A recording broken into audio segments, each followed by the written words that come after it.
and I hear the first officer call out. And then the first officer jumps on the radio and he screams, "Holy shit, it's the goat man." And I mean, it's just like everything went quiet. And I could hear the ringing in my ears, and I could feel my heart race. And so I hit my light and I went flying up there. I've been told by some older people, elders, that you grab them and you hold them and you don't own them, but you hold them there until daylight. If you can hold them or pull them into the light, it destroys anything they have, any kind of power or anything they were trying to do to you. It'll destroy them. This guy was like bouncing, like, you know, like how you see people kind of getting ready to jig, you know how they kind of bounce? Yeah, he was like that way. He was just kind of bouncing, and he was just kind of going back and forth from one foot to the other. And he just kind of turned sideways, and he turned back over to the other way, and he took off. Holy shit, he jumped in Wanda. This is Lodge Tales. I'm your host, Rod Williamson, and thanks again for joining us on another episode. If you are Native American and you'd like to come on the show to share your strange and paranormal experiences, please consider emailing us at lodgetales@gmail.com.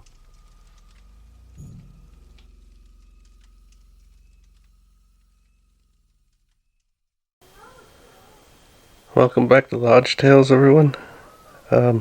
Episode 18 is going to be with my cousin Priscilla Potts LaPointe. In this episode, we talk about, well, she tells a story about this ghost at a marketplace up there, and she's seen it. It's in this book, and well, she really didn't understand what she's seen until after she seen a book about it, some local ghost story book, right? And she goes on to tell that story about what happened there, what her experience was with it. Talk a little about eagles, those, eagle spirits and stuff, and just general spirits, and spirits in general. We kind of talk about a little of that too. I tell this story about what happened when I was working, and this is just recent. It just happened. I call it the Little House of Bangs. So much banging going on in that house, and just all these odd things were happening. So I talk about that. At the end, we talk about Goatman, and basically things you shouldn't be messing with as well. And that's going to kind of do it for this episode. And I'd like to just kind of forewarn you, my dog starts whining at some point in the video. I have to edit it out, and he's always sighing. I don't know if you just heard him breathe right there, but he's always making noise in here. And my kid, you can hear my kid in the background. He's playing Minecraft with his mom. But anyways, I apologize for those. And, well, again, I would like to thank everybody for being a part of this podcast, listening in, Thank the people for coming on and sharing stories. And thank all the patrons, especially, listeners alike. You guys really, well, you give me the motivation and the drive to continue searching people out, making phone calls, just running it through the programs, editing, the whole thing, just making it worth my while, because I really like sharing these stories with everybody. It's an honor to do it, and I'm thankful that people are interested and wanna hear it. Well, without messing around anymore, let's go ahead and get into it with Priscilla. Well, welcome back to Lodge Tales, everyone. This week we got Priscilla with us, and she's my cousin, and she has a couple really good stories to tell. But before I let her introduce herself, I want everybody to know we had a hell of a time getting this story that she's about to tell recorded. We too many scheduling conflicts, this, that, and the other. It's almost like it didn't want to be told. So here we are, and I'll let Priscilla go ahead and introduce herself and tell us that story. All right. Go ahead, Priscilla. Hello, my name's Priscilla Potts, now Priscilla LaPointe. Rod's my cousin. We grew up together out into Medicine. I live in Washington now, and I've always seen things but never been able to really verify it. This story just kind of makes everything clear. So a while ago, I lived on 96th Street, and I had all my kids with me. They're all different ages. They were about 16, 15, and younger. The youngest one was 5. And, you know, kids, they get rambunctious, so you got to keep going on trips and taking them out. If you don't, you keep them cooped up in the house, all they do is fight. So on this one trip, I had a migraine. Oh, man, and that's when I could really see things. And we was on our way to Seattle. We planned this trip for a really long time. The kids all wanted to see Pike Place Market. We lived in Seattle for about 25 years, maybe longer. We never seen Pike Place Market. So I told all the kids, let's go. We took off and we went down there. Man, and it was the weekend, and that place is packed. I mean, it was so packed, and it was hot. Like, you could see the heat on the sidewalks. And there was so many people down there, like, you had to hold on to each other or else you'd get lost or separated. And there's me, Kirsty, Valerie, JJ, my husband Frank, and my, what'd you call him, my stepson? So it was Frank's boy, Kane. Yeah. He was there too. And then Aiden, and he was 5. So we're all down there, and it's hot. We went to Starbucks, and I got my coffee, and we come out, and everybody's kind of miserable, and I see these vendors. There's vendors on the side of the sidewalk. There's maybe 5 or 6 of them. And I'm like, I want to go check out that one in the middle. They've got cedar weaving things. They've got all these coastal artifact things that I want to check out. And I could see them clear, and they're kind of hazy. And I could see the person standing there too. They got long hair. And I could see the vendor next to them. They had what are they called? Reggae stuff. A bunch of reggae stuff. So it was vibrant colors right next to them.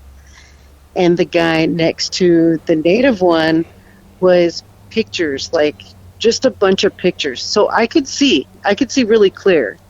I could see all these stands, and I could see which one I wanted to go to, and I wouldn't take my eyes off of it because I really wanted to get there. I knew if I took my eyes off it, I would lose it because it was packed. You couldn't look down, you couldn't look left. It was really, really packed. And it was like a cobblestone street, so you kind of tripped.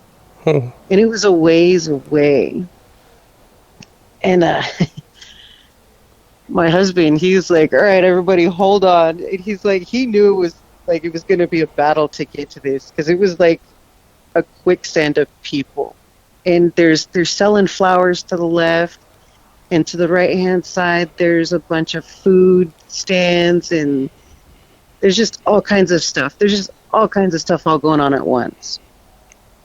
And I'm like, I'm not taking my eyes off that stand. I want to get there. And he's trying to get me there. And he goes, and nobody sees where the stand is. And I keep telling them right there.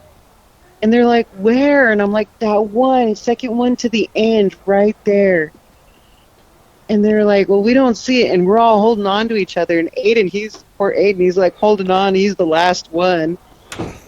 He's like, slow down. And we're like, hurry up. And we're all just holding on to each other and just weaving through these people.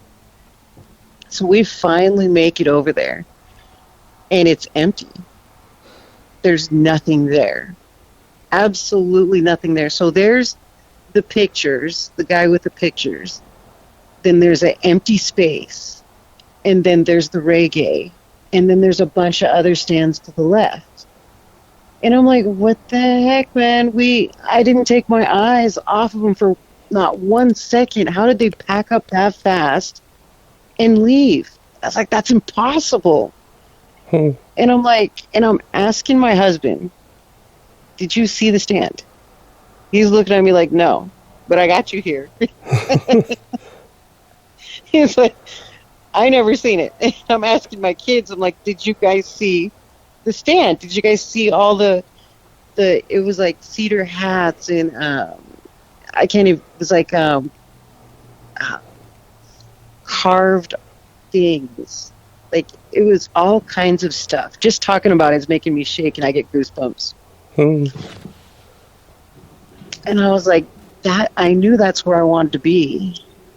And like I said, I asked all the kids and they were like, no, we didn't see none of that. We didn't see anything. So I asked the guy with the pictures, I'm like, where did this person go? There was a stand right here. I was like, it was a person with really long hair, like peppery long hair. I was like, they had cedar hats, they had wooden stuff. I was explaining to him, and this guy's looking at me and he's smirking. He's like smirking like, yeah, right, get out. But he ain't saying nothing. I mean, he's not even talking to me. I'm like, okay, well, whatever, maybe he didn't hear me because there's a lot of people. So I go to the reggae stand and I ask that guy, and he's standing there and he's like, he's looking at me and he's giving me the same look, like the same smirk, like, yeah, right, whatever. You're playing a joke. Get out of here, whatever. And I'm like, okay, well, I just brushed it off because that happens to me a lot. Yeah. A lot.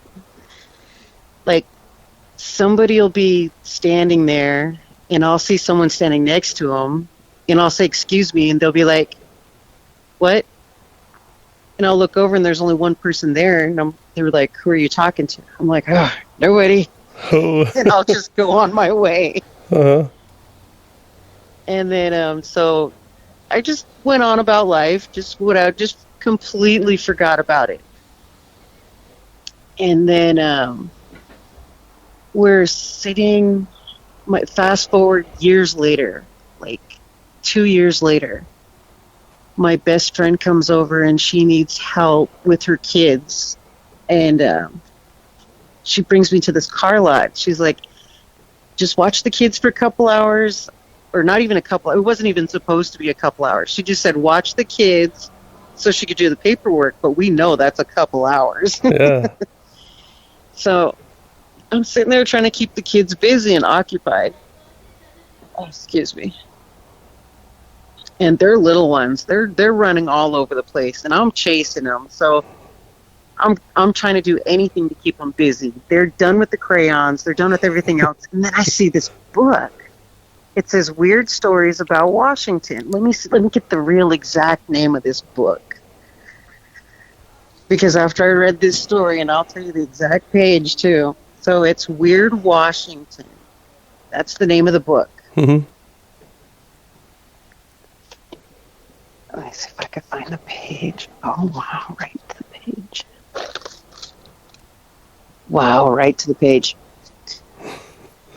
And she is, there's no numbers in this book. So she would be called the Local Legends. That's where you'll find her story. So anyway, I read this story about this lady. She was Chief Seattle's daughter. Mm-hmm. Her name is Kiki Soblu. And her house used to be right there. And she was the last holdout of the natives over there. And she used to sell her artifacts in that spot. Oh. Yeah, and the mayor of Seattle actually kept her and adopted her. And then she's buried right by his feet. Oh. And I was like, I read this whole story, and inside of this story, it talks about people walking through Pike Place Market and seeing exactly what I see. and the people around them doing the same thing to them, like, yeah, right, you read the story, you know the tale, you're pulling my leg, you didn't really see her. And then they look at you like, oh my God, and they get goosebumps, and they don't want to, they're like, they don't want to admit there's a ghost right next to them. And she's there, she's there, like, I think it's empty all the time. Like, nobody ever has a stand there.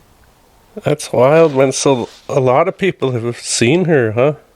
Yes. It tells you in this book, there's mostly, what do you call it? Tourists. Yeah. They'll talk about seeing her, and when they get there to her spot, they ask, where did she go? Where did that person go? Where's this native at that was selling all this native stuff? And they won't tell you. They won't say nothing.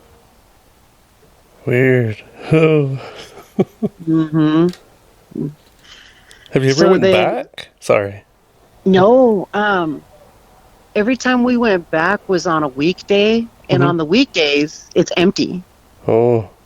So, and there's no vendors there like that. Only on the weekends do they have vendors up and down the streets, and there's sometimes there's people in the streets playing music.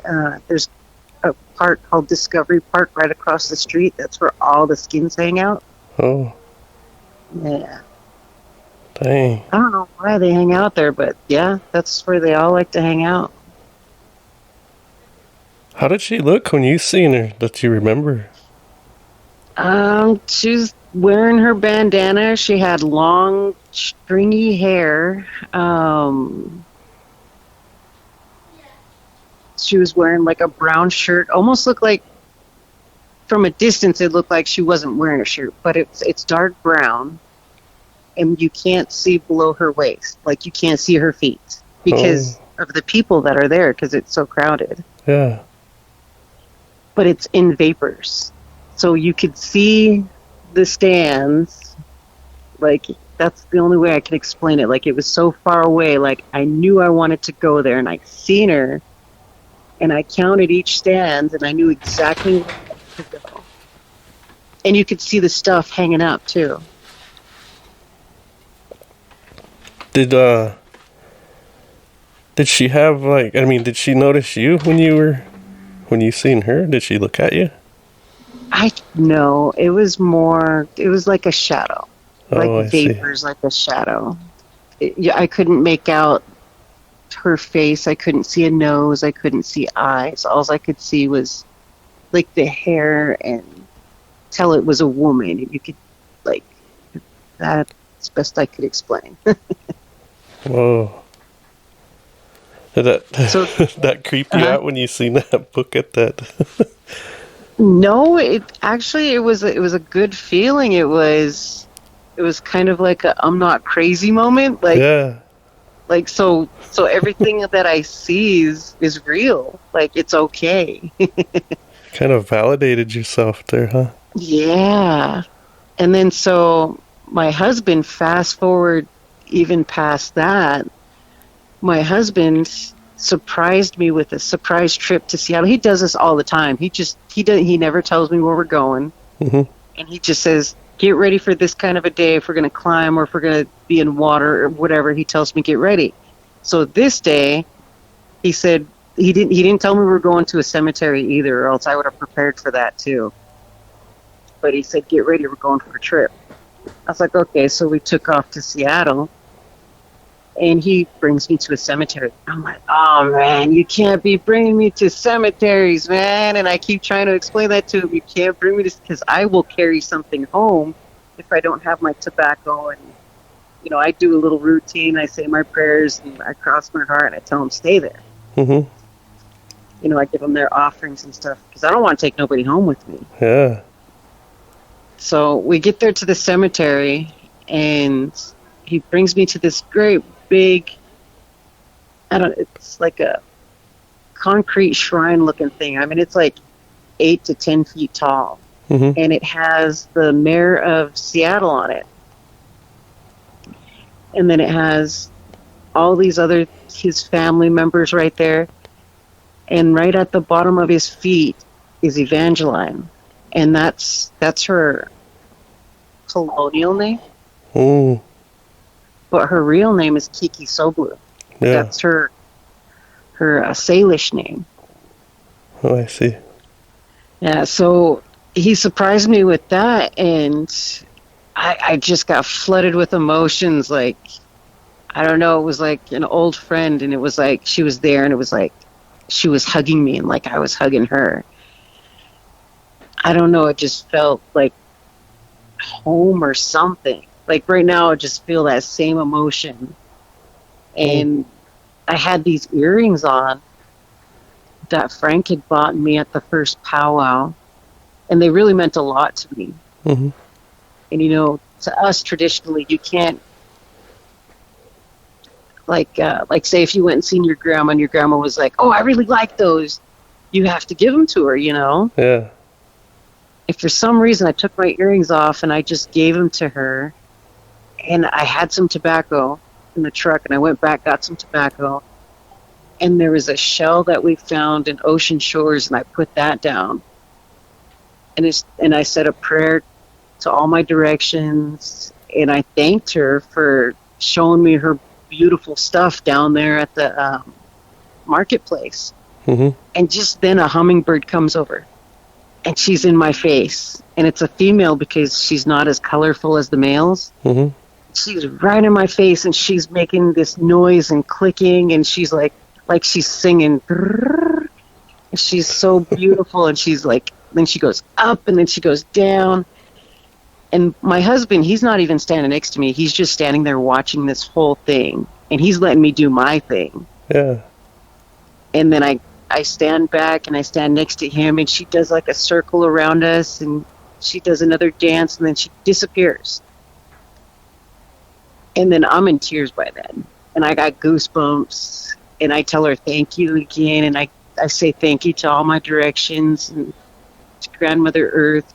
And then we start walking back to the truck, and I was like, and this is the part that got me. I was like, do you really think that was her? And just then that hummingbird comes out again and does the same thing right in front of my face. Same clicking, same singing.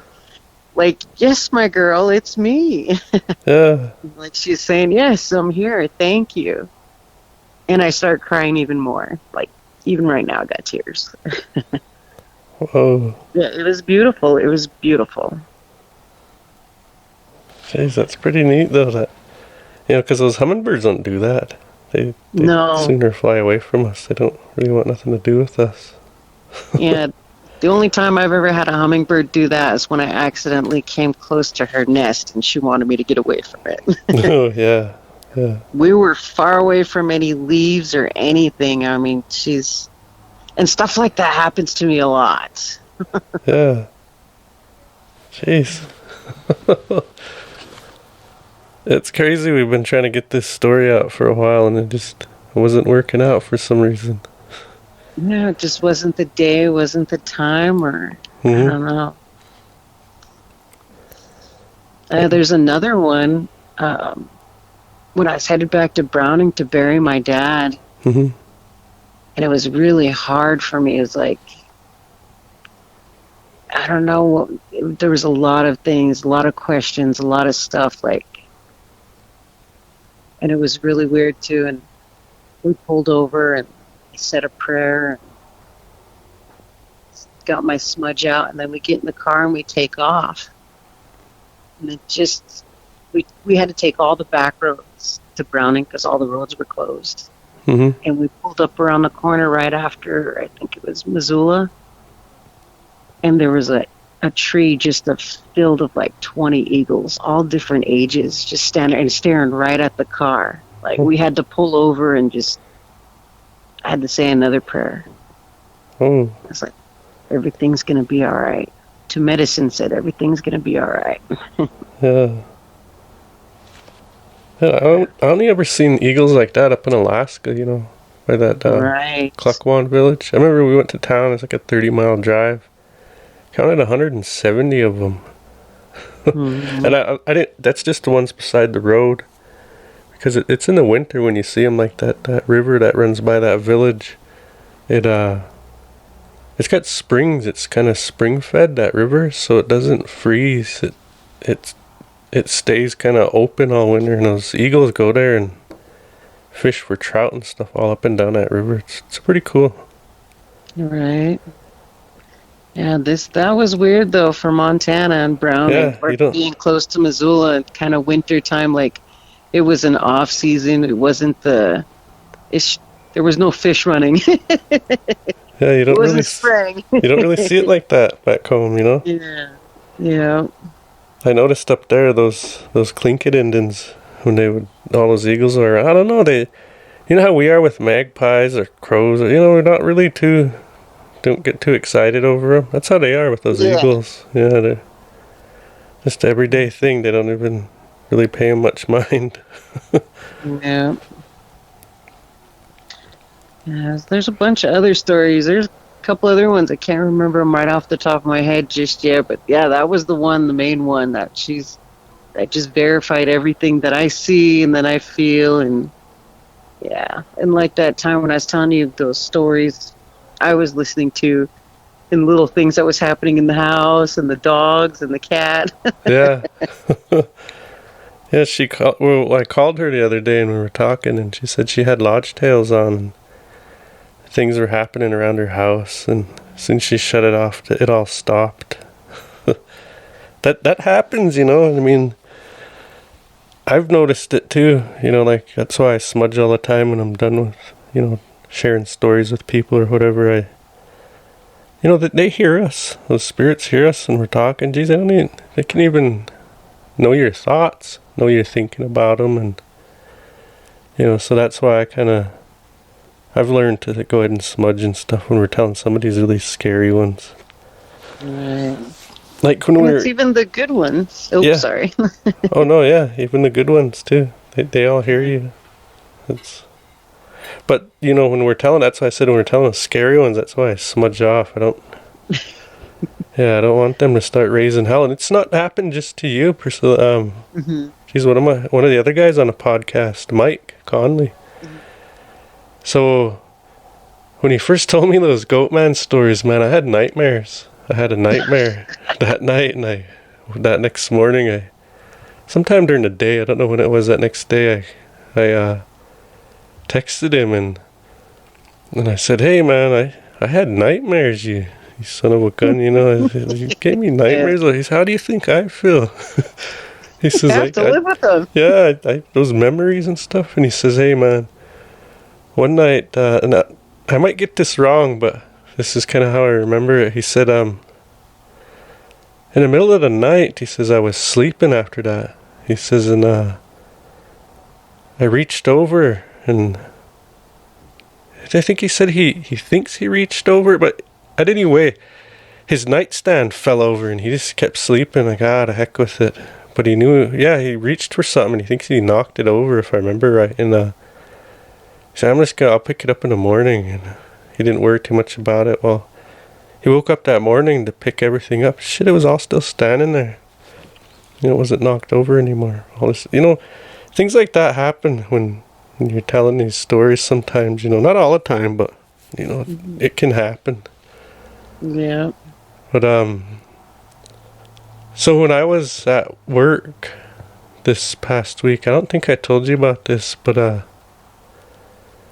I had a post on Facebook. I called it the little, what was that? What was I calling it? The Little House of Bangs. Yeah, because it's this little tiny house. I've seen that. Yeah. Yeah, this old lady, she bought this house out there, and well, it's in a field, and that land's theirs. It's kind of like, I think they hay it or something out there. I don't know what they grew out there, but I think it's hay. Anyways, I guess she had it built for her granddaughter, and what they did was take a couple of those Amish sheds or whatever they are, and they kind of built them together, making an L shape out of them. Mm-hmm. Anyways, that first day I went there, me and the delivery guy, we were unloading everything. Man, I didn't hear nothing in that house. It was quiet, but we were unloading all the materials. I helped them unload all the cabinets for it, and I unloaded all the flooring and everything like that. Well, as I came back, I think it was about, what, a week later? Yeah, I came back. I was by myself. I had the code, the little lockbox code to get the key out and open it and everything. So I was there by myself, and as soon as I walked in there, this bangs. Like, I just kept hearing banging everywhere. I'm like, what the heck? Whatever, I didn't really think about it, because I actually went in through the front door, and when I got into that living room, that's when I was hearing those bangs. I didn't look back in that room back there, or in that bathroom back there. I opened that other side, and I started unloading all my tools and getting everything set up, and next thing, it just kept happening. And so finally I stopped, and alright, there's somebody here working. I just didn't notice them. So I start looking for them. I'd leave that living room because I'd hear all the banging in the back rooms. So I'd go back there, and man, it would stop back there and then start up in that living room. I'd just stand there and look. I finally searched every part of the house, basically cleared the house, and alright, there is nobody here. I looked out all the windows to make sure somebody wasn't parked on those sides. I tried to rule everything out. I just didn't know what it was. At one point I thought a gopher got in there, or multiple gophers, and they were raising hell. I didn't know what to think. I was trying to write it off as anything. Mm-hmm. Because the last thing I want to think is that there's something spooky happening or anything like that. You have to stay there and work. Well, because I want to be rational, right? I don't want to be always saying, "Oh, that's a spook," or that's Bigfoot, run. I'm not like that. I'd like to try to rationalize it first, and then, all right, I know what I'm dealing with. It's kind of where I eventually get to. But that's how that was. And so I leave that day. I don't really think anything of it. And I come home. And when I come home, geez, I forgot to smudge. I was going to smudge, because I have a smudge in that van and a painted beaver stick from those beaver bundles, that keep you safe when you travel. I keep stuff like that with me. So I got home and I got distracted. I had to feed the kids. I stopped at the store and I had to feed them and everything like that. Well, as soon as I got home, I just start preparing them food because their mom works nights and she was still sleeping. And so I was getting them fed, and then it dawned on me, oh, geez, I forgot to smudge. I said, well, I'll smudge in a little bit here. And it wasn't even long. We're sitting there eating. I sat on that little chair or that recliner thing and was watching TV, and Bree just kind of says, Dad. I said, what's that? She said, I just seen this little thing peek at me from around that corner. What? What's peeking? I said, I thought that was River. Or River's her dog, because I heard something come down the stairs too, from out of her room and come down the stairs. Anyways, she says, no, that wasn't River. I said, well, show me where you seen it. And she showed him. It was up too high for a dog, for her little dog. And so I go up there and look around. There ain't nothing. So I just start smudging right there. I just smudged out the house again and everything. Well, I go back to work over there the next day, and boy, it's worse. I really don't know what was what, but anyways, I don't know if that something followed me from that house or if something was just passing by, because in the springtime there's a lot of water, rain, and a lot of times they travel during this time, like you'll see just one random thing happen and it won't happen again. It's just like they pass through. So I don't really know how to judge that or make sense of that, what she's seen. I'm not too sure about that one. But anyways, I go back to that house and it's still banging like that. I'm by myself again. It's just banging and banging.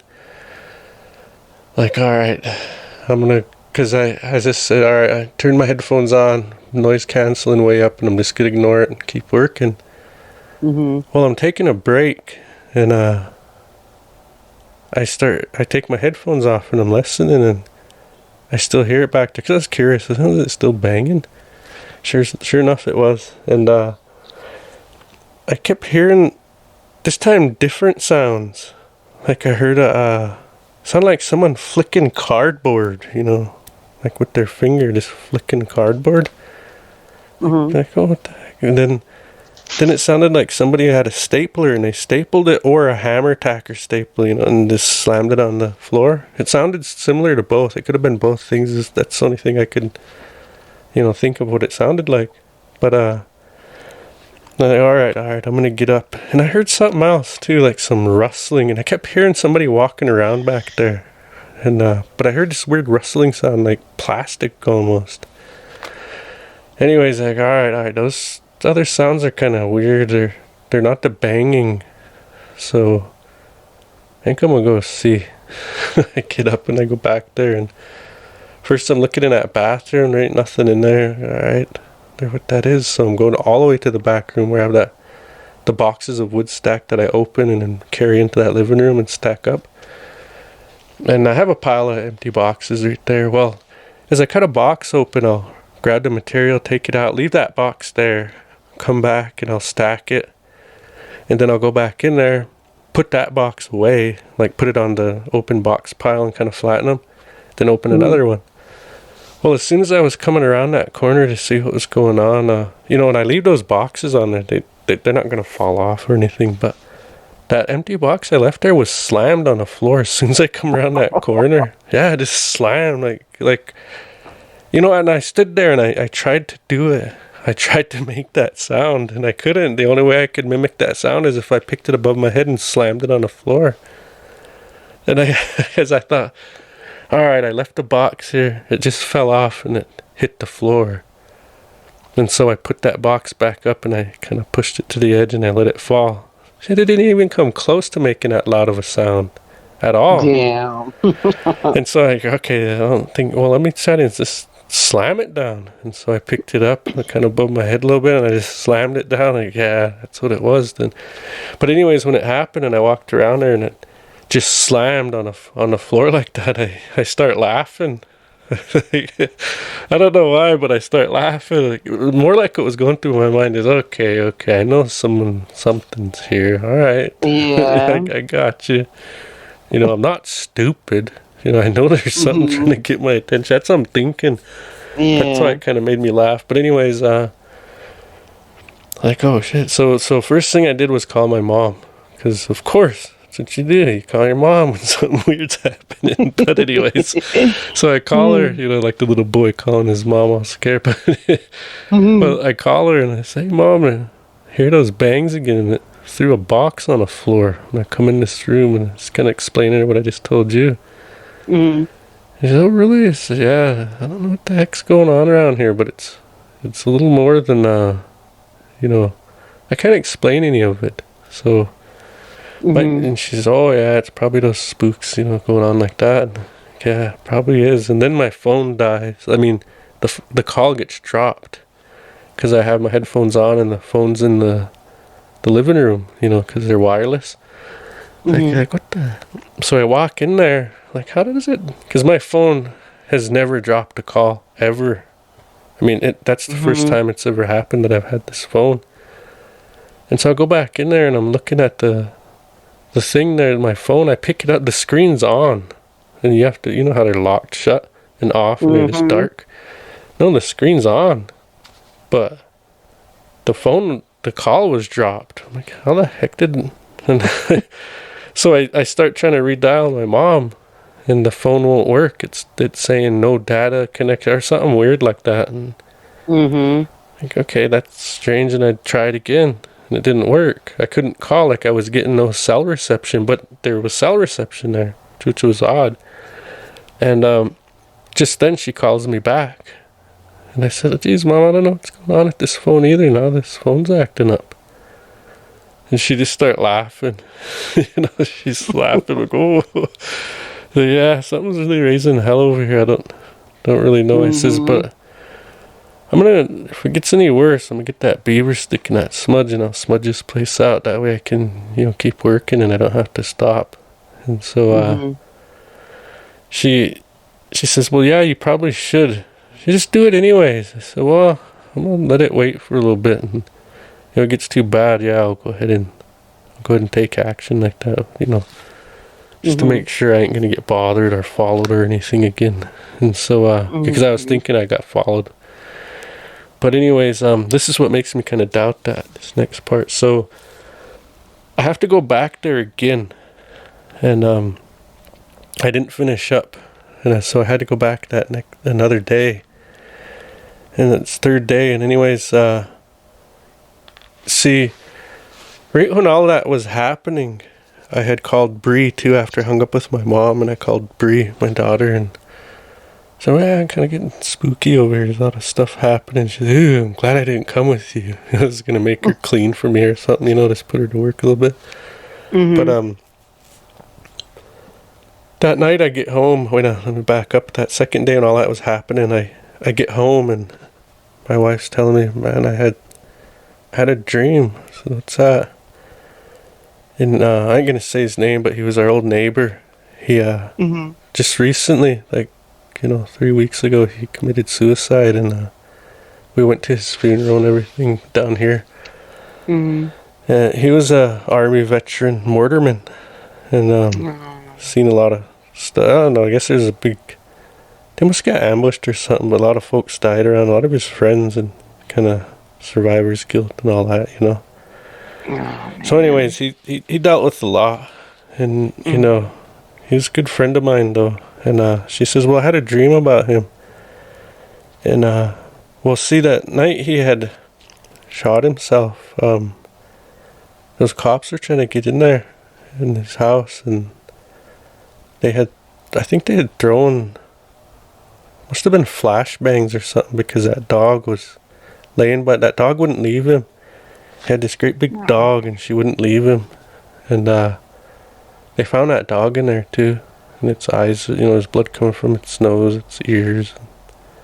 Something happened to that dog too, and, I know he didn't do nothing to his dog. He would never, but anyways, in her dream, he showed up with this dog.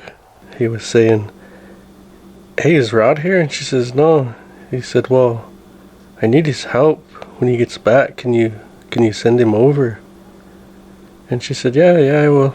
And she woke up and everything, and by then I got home, and she thought it was kind of odd when I was telling her about all the stuff that was happening at that house.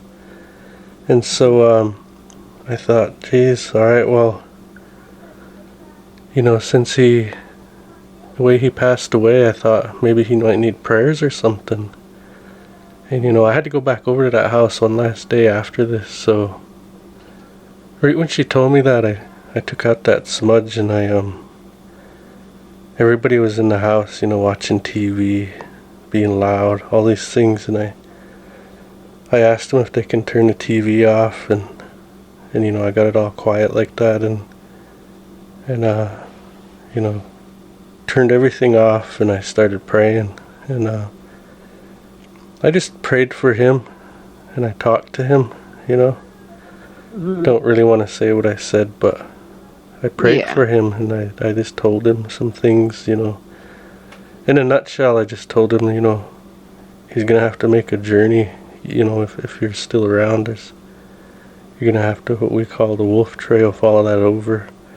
I said, to wherever you guys go, wherever, that's basically what I was telling him, in case he didn't know what was going on, or stuck, confused, whatever was going on with him, that's what I said. And next thing, that next morning I woke up, same thing. I did the same thing. I prayed to him again, and I told him some things, and I, just asked Ducey to help him out, take pity on him and everything, and talk to him again himself, and I went to work, and to be honest, I heard one really quiet sounding bang over there, just one real quiet, subtle one. And then nothing the whole time. Damn, that's good. Like nothing. So, right, I can't say, for certain that, it's not like I doubt. I know he needed prayers regardless, but I kind of have a strong hunch that was him, asking for help while I was over there. And so, yeah, I'm glad that worked out, and no more bangs, no more nothing going on. Yeah, that's good. Yeah, I kind of think that's what that was, you know. So, you had another story. What was that? Oh, there was a story with Mark Gardapi and me when we were together back a long time ago. Valerie, she was little, and I think we were together for like 3 years. I can't remember. Anyway, we were at the end of our relationship. It was kind of rocky. How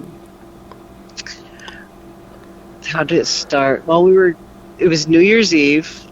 We went out, we went shopping. We all got new clothes. Every time I tell this story, my dog starts barking too.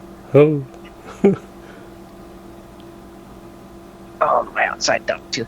So, anyway, it was New Year's. It was just before New Year's. We went shopping, went to Cut Bank, got a big check.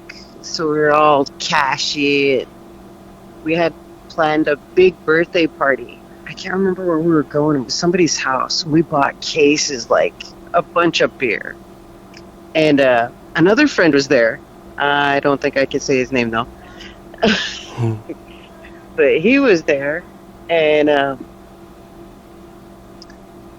everything was good. And I don't know what happened. Me and Mark Mark got drunk really fast. And he was grumpy. And we got into a fight and argument. And I didn't want him to have any more beer. So I took off with it. And it wasn't even New Year's night yet. I mean, it wasn't even midnight yet. So we were playing this game all over town where he's chasing me and he'd like pull up and he's like, hey, where's my beer? And I'd take off. And I was like, no, you don't need no more. And he was riding with somebody else. And he was chasing me all over town. He even got the cops to pull me over and ask me where his beer was. You know, it's Browning, so. Yeah. And it's our cousins back then that were cops. They pulled me over, and I was like, I don't know what he's talking about. I don't got no beer. And the whole time it was all in the trunk. The trunk was just full of beer. So I'm running around all day trying to save this beer because I want to, drink it later on that night at that party. And so I ran into a friend, and I was like, hey, I got all this beer, but the cops are asking me about it. I was like, me and Mark threw in on it. Mark's already drunk. He's about to pass out. He's really, he was really grumpy. And I was like, so can you take this beer and I'll go back and be like, I drank it all or something? He goes, yeah, all right. I could do that. And he's like, where do you want to meet? I was like, well, everybody goes out to nobody goes out to the pencil factory. So I was like, and it was getting dark. It was around 9-ish, where it's still light but not dark. In my car, I had I think it was a 93 Ford Taurus. And that car had issues. Like, I don't know why, but it would just shut down. Like, the battery would shut down and then it would start up. I think, like, the starter, the wires or something wasn't working right or something. So every time I would get out, I would leave the car running. And sometimes it would just turn off. And then I'd sit there and I'd have to keep starting it, and then it would start. I'd get lucky if it would. Sometimes I'd need a jump. So I would just never turn it off. So I'm out there at the pencil factory, and I'm waiting for this guy to show up in his truck to take all this beer in the back of his truck and take it to somewhere so I could pick it up and then go to the party. Yeah. He's like, yeah, I'll do that for you. So I'm sitting out there at the pencil factory. I swear it was like an hour. Still sitting there, still no show, and it's getting darker. And darker. And it's kind of creepy out there. Have you ever been out there to the pencil factory? Yeah. And I'm outside the building. I'm not inside. Man, now I gotta go bathroom. And I'm like, and there's houses out there, right? And they're like really close to the pencil factory, so I can't just, and it's still kind of daylight, so I can't just use the bathroom out there because you never know who's out there, who's watching. So I'm like, next best thing, go into the pavilion. And I don't know what told this was a good idea. I don't know what world. We know better than that. Mm-hmm. So my boneheaded butt, I drove in one end, and I pulled right into the pavilion. Mm-hmm. And it's that soft ground for like the rodeo and stuff. Yeah. There's big rocks. It's all soft, and it's dark now. Now the sun went down, and I'm sitting in the middle of the pavilion. My car is on. Remember, I told you I have issues with my car. Yeah. And I don't know why I did this. I open the door, I get out, and I go to the back of the car. Now I'm in the pavilion. Nobody can see me. So why did I go to the back of the car? So I go into the back of the car and I use the bathroom like I would if somebody was sitting in the car, Mm-hmm. So I go back there and I use the bathroom. And guess what? My car shuts off. Oh, jeez. It's pitch black in there. There's no taillights. There's nothing. Yeah, you can't even And see I'm your trying- hand. Nope, you can't see nothing. And my hand is on the car, and all I know is don't take your hand off the car. And I still had to get dressed. So I'm like, ugh. So I'm slowly trying, and I'm trying not to lose it. And I feel panicky. I'm like, oh man, there's nothing in here. There's no boogeyman. There's no boogeyman. So I get dressed, and I'm still trying to stay calm. And I'll be damned if I hear a hoof, like there's a horse in there, like in the distance, right? Yeah. I'm like, there wasn't a horse when I pulled in, because my headlights hit every corner of that pavilion, and there's nowhere you can hide. Yeah, have you been in the pavilion? Mm-hmm. There's nowhere to hide. Oh, it's just a big square. Yeah. And I'm like, okay, there wasn't a horse, but let's not focus on that. Let's just try to get back to the car. I can't see. And I'm like, ignore it, but deep down inside I want to cry. And I want to run. And I remember everything. Don't run. Whatever you do, never ever run. Yeah. And I'm like, okay, now I can hear those hoofs, the steps coming closer. And the reason why I know it's hoofs is because I could hear the hoof. You ever hear a horse's hoof hit a rock? Yeah. So it kicked a rock. And it had that hollow, like, horn sound, like a hoof sound. Mm-hmm. And I could hear it hit the floor again, like a horse walking. And I'm like, no. I just keep thinking, no. And don't look back. And I'm still holding on to the car, and I'm trying not to panic, and I'm trying not to run. I feel the back door. I feel for the back handle. I'm like, okay. And I'm still holding on to the car, and I'm like, oh my God. And now I smell a smell. There's this strong smell, like dirty hair, like it's just like an animal, like a really, really strong smell. Like a musky smell. Yeah. And I don't know what the heck I was thinking, but I was like, please don't be sitting in my driver's seat. Because the door is wide open. The car completely, like I said, it just shut off. It just turned off. It was one of those times. And I'm like, oh. So I reach out. And I'm like, oh, please just touch the door. And I grab my door. And I reach down and I feel for the door handle. And I'm like, I'm just going to slide into my car. And I'm going to close the door. So I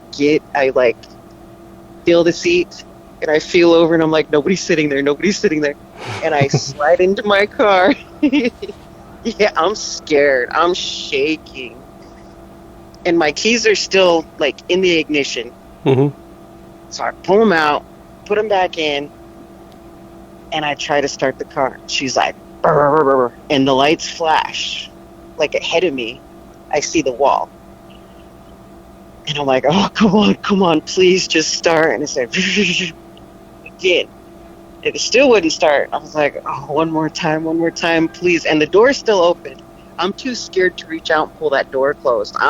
That smell is like right there. It's like musky, like I want to say like pee, like all different smells. It just didn't smell right. And man, I was like scared. So finally I turn it one last time and the sucker starts. I didn't even close the door. I just stepped through that thing and stepped on the gas. And you know how tight it is to pull into the pavilion? Yeah. Like with your car? Mm-hmm. I ripped out of there so fast. I didn't even hit nothing, but I swear I barely made it out there. My door, I didn't even close it. When I whipped to the left, that door slammed on its own and I ripped out of there and I took off. And the guy that was supposed to pick up the beer was sitting there in his truck. I ripped past him and I was like, forget you. I headed to town. And the fireworks start going off. It was midnight. I was like, no, heck no. I know it had to be the Goat Man because everybody talks about the Goat Man being in that pavilion over by the train tracks. I was like, yeah, no, I almost seen him. And I swear, when I was pulling out there, I could see like eyes behind me, like red, like my taillights hit eyes. I was like, oh my God. And I was like, did I really just see that? Did that really just happen? Boy. Yeah. Man, I don't know if I've ever heard a more, intense story. They're all intense with the Goat Man, but to not be able to see and to know there's something around out there like that and hearing yeah. Oh my God, I'm glad you made it out of there. It was rough. Like, there's no doubt in my mind. I've rode horses a lot. I've rode horses from Grandma Sweet's house all the way out to Auntie Buzzy's trailer in the dead of night. Oh. I mean, and I've never felt scared like that before, ever. Like, no. And I know what hoofs sound like on rocks and on concrete.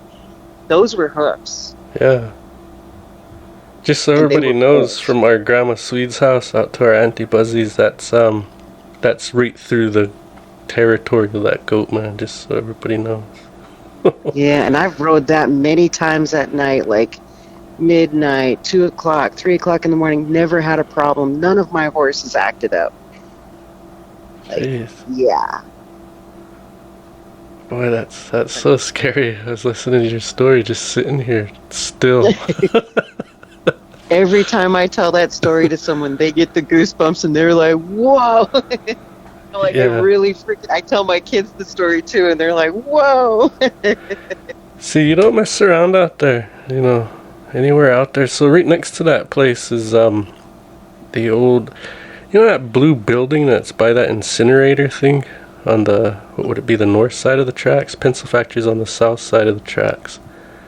Yeah. Anyways, anywhere out there, any of those old buildings, you don't mess around out there. That time my wife and them were out there, and same thing, they were partying. They pulled into that place, and they turned their lights off, or had their lights on, and they got out, and they're all using the bathroom and whatever. But at one point, they were just standing there visiting and passing a cigarette around. I think there was 3 of them, if I remember the story right. But regardless of how many people were there, as they were passing that cigarette around, this one girl, I don't want to say her name either, I don't know if she'd get mad or whatever, but right? Yeah. She took her cigarette and she handed it off. And she was just visiting, all of a sudden she got quiet and she's like, wait a minute, there ain't nobody on that side of me, I'm the last one over here. But somebody took the cigarette, took a drag of it, and she just screamed. And when someone's like that, everybody will just take off. Nobody was standing there and look around. Oh, what's happening? What is that peculiar sound? Nobody does that. They all run. No, not in Brownie. Yeah, so they all just ran and jumped back in the car. And when they were pulling out of there, they were asking her, what happened? And somebody took that cigarette and was smoking it, but there was nobody there. Like that. There's, you don't mess around out there in that place. That sea, what's it called? Sia Corporation or whatever, Sai. Those guys, they have a building out there, and you know, you can go out there and well, they work out there. It's like construction and stuff. They build stuff out of wood and whatever. Nice. There's always something out there messing with them too, you know. Mm-hmm. Turning off lights, turning them on, you know, things like that. Just things. There's some. You don't mess around in that place out there, you know. That's not the place to go and pull off and raise hell. I used to pull off out there, but I'd never go in those buildings. I'd pull back there, you know. I'd stay on those hard surface areas. I never. Even that old depot coulee where the old rodeo grounds was, I'll never go out there at night. You know, I'll never, ever. Because that goat man was there too, underneath those bleachers. You know, I've heard a story of that when I was just a little kid. That he was under that. And one of my friends and I were talking, and, you know, he was raised around all those elders and all those ceremonies and stuff. And we start talking, and we're like, you know, those elders, they never talked about a goat man. He said, that's kind of a relatively new thing. And I was really curious, well, why is that? And, you know, he said, well, you know, the more we think about things and we experience and whatever, he says, there's a time happens, or there is a chance things can happen where you can actually bring something into existence like that. Like, kind of like spooks like that, you know. And I thought about that, and I'm like, you know, I've heard more stories of that where, for instance, here's this one where there was a non-native. He come up to the res, and he was up on Ghost Ridge, you know, up on out there where all those Indians are buried. Those Blackfeet are buried that died during starvation winter. He was up there. He never got no guidance, you know. He never sweat. He never, you know, anything like that. Never prepared. But he went out there to fast, and well, he was fasting, and he let out these things. They came into existence. Whatever they were really bad. And, you know, that was because of him messing with things he ain't supposed to mess with. And I don't really know how that got resolved, if it ever did. Maybe some of the spiritual leaders must have, well, for lack of a better phrase, went out and killed those things and got rid of them. Or if they're still roaming the res. I don't know. And I don't know what happened to that guy. I think, if I remember the story right, he was chased off at a minimum, you know. Because what are you going to do? Throw him in jail for, I mean, I guess you could get him for trespassing? I don't know what those laws are, but, you know, things like that happen where these people, they're searching for more, but they don't really understand how to go about things in the right way because it's not their way. But they want to embrace spirituality on some level, and they want to, you know, experience those things or be those things, but they don't understand how to go about it. You know, because it's not something you just play with, you know. And things can be released. Things can be called into existence. You know, things can happen, like playing with those Ouija boards. They can let things out, you know, that are normally quiet or don't bother around. They can bring them into existence, you know. It ain't just a Ouija board. I mean, those are just... Yeah, that's a gateway. But you can do it with many, many things. Not just a Ouija board. Your thoughts alone can bring something in, you know. It's not just... I mean, you could be messing around with that, you know, that game in a mirror that they play? Bloody Mary, Bloody Mary, whatever. You can bring things in with any way like that. It don't have to just be a Ouija board, but... You know, it's still not good to mess with those things, you know. Then you could, don't have to be one that's bought in a store. Cripes, people make their own and still get raised hell with, you know. They do. It's just that's just one thing, you know. You could be, there's all kinds of ways you could really raise hell, and I don't want to tell what they are. But you do those things, you'll really regret it. You know, there's a chance. If you're looking for something negative, you'll definitely get negative back. That's why I tell everybody, like, don't get too lonesome when somebody passes away. Well, Priscilla and I, we continue our conversation in episode 19. This is the one after this. It's going to be a patron episode. And if you want to become a patron so you can listen to it, like I said, you don't have to subscribe to it every month to do that. You can subscribe to it once. You got to join the patron and the patron website. You got to fill out the forms, put in your card number and all that, and you'll be charged $5. And with that $5, I just use that to keep paying for the podcast service. You know, this is nothing I'm trying to get rich off of. It ain't like that. I don't look at it like that. It's just to keep the stories coming. You kind of help and do that by supporting, by becoming a patron. You know, that's all that's for. I'm almost a little against it in a way. Because these stories they're meant to be shared with everyone, and I kind of struggle with that, having to pay to listen, whatever. But it's a part of this business, I guess, that you have to do that. One of the necessary evils, I guess I would say. But anyways, how to get around that is you sign up for 1 month, because they don't offer a one-time donation, so you could just listen to them all up to that point. They don't offer that. So you just sign up, become a member of the podcast Lodge Tales. Once you're in Patreon, you search for Lodge Tales, become a member. But I leave links in the show notes and on Facebook and stuff like that, so you can always find it there. And you become a member, listen to all your episodes, binge them, download them, whatever you want to do. And then just simply cancel the subscription. And you can wait for a while and do it again. You know, you don't have to become a monthly member unless you wanted to. And if you did, I really appreciate that, you know. Like I said, it just goes into keeping the show rolling. That's all it does. And any and all help from that, I really appreciate it. You know, all of us really like ghost stories. We like all of these kinds of stories about back home, especially the people off the res that have moved off, and it's really good to hear these kinds of stories.